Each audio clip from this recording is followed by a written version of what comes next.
Olá, pessoal. Hoje eu estou vindo aqui para passar uma orientação sobre o bioconector, né? Então, a instituição ela está passando por algumas mudanças, né?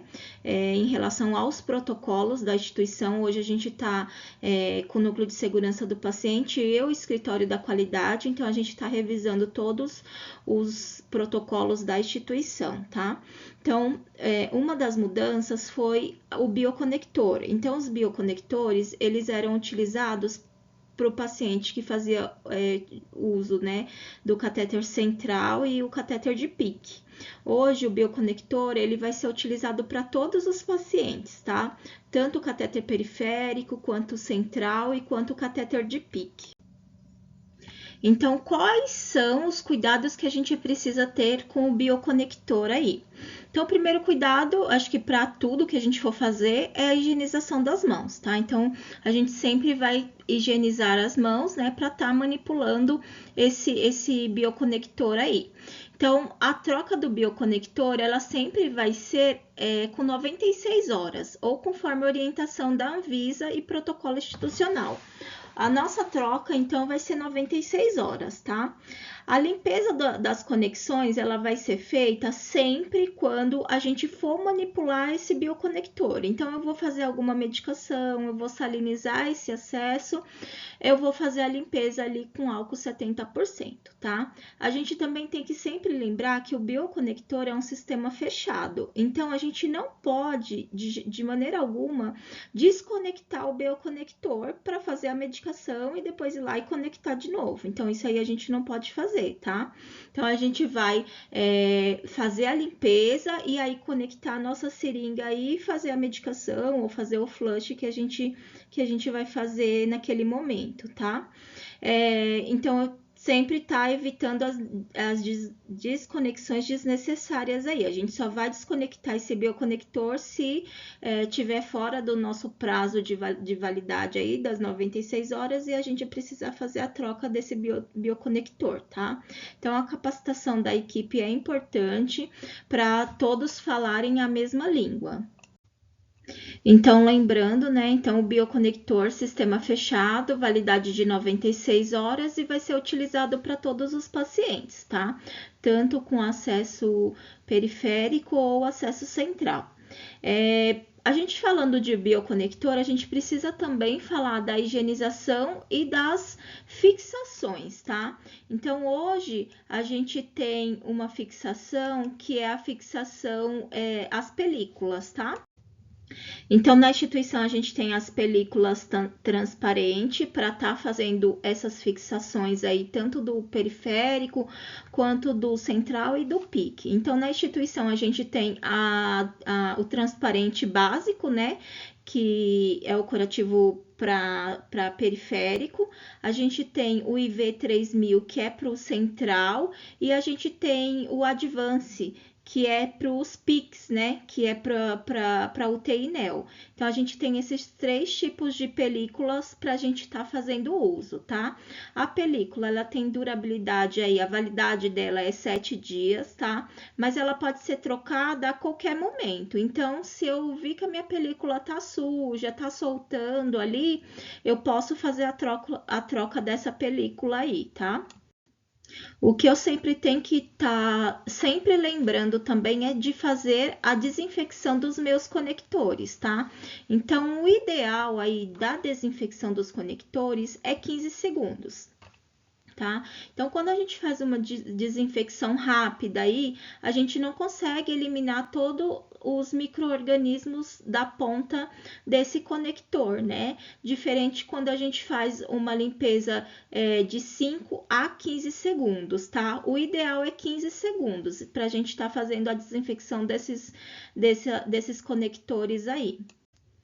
A salinização também é importante, tá? Então, sempre quando eu for salinizar aí meu acesso, eu vou pensar em salinizar esse acesso antes e após a administração dos medicamentos, no intervalo entre os medicamentos, antes e após a administração de NPP e antes e após a coleta de sangue, tá? Então, quando eu for salinizar o meu acesso, eu preciso salinizar sempre com técnica pulsátil, né? É a técnica de turbilhonamento ali. Então, eu vou salinizar com breves pausas, tá? Então, eu não vou salinizar o meu acesso num flush contínuo. Eu vou salinizar o meu acesso num flush de turbilhonado, né? Que fala, que são em pequenas pausas aí que a gente vai dar fazer nesse flush, tá?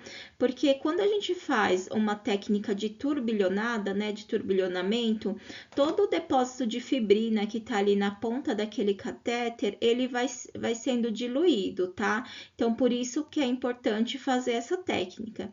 Diferente de uma técnica de flush contínuo, que a gente não consegue, que esse depósito de fibrina não consegue se soltar ali, tá? E sempre quando a gente for fechar também essa extensão desse catéter, a gente tem que fazer com pressão positiva, tá?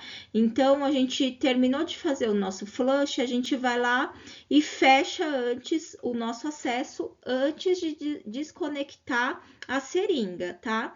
Não é desconectar primeiro e aí depois ir lá e fechar. Não, porque senão o que vai ter? Vai ter um retorno de sangue aí e não vai ser numa pressão positiva, tá? Então, é importante sempre fazer a pressão positiva. Então, o flush aí, né, para catéter periférico, né, é importante aí para o funcionamento desse catéter, tá? E para o paciente também não ter nenhum tipo de complicação. Realizar o flush antes de cada administração para prevenir a mistura dos medicamentos incompatíveis aí, tá? Então, fui lá, fiz a minha limpeza aí do conector, fiz o meu flush em técnica turbilhonada, tá? Depois que eu terminei o meu flush, fui e fechei o meu catéter aí com técnica de pressão positiva. Em relação ao flush, né? O que a literatura fala, né? Então, a literatura fala que o catéter periférico a gente pode lavar com 5 ml aí de soro fisiológico, tá? E o catéter central 10 ml. Aqui eu tô falando para adulto, tá? Para criança a gente tem que sempre lembrar que é bem pouco, tá? Então, se o paciente estiver recebendo aí um hemocomponente e não tiver ainda tiver resíduo aí nesse catéter, a gente pode lavar com mais soro fisiológico aí. O que a gente precisa sempre estar atento?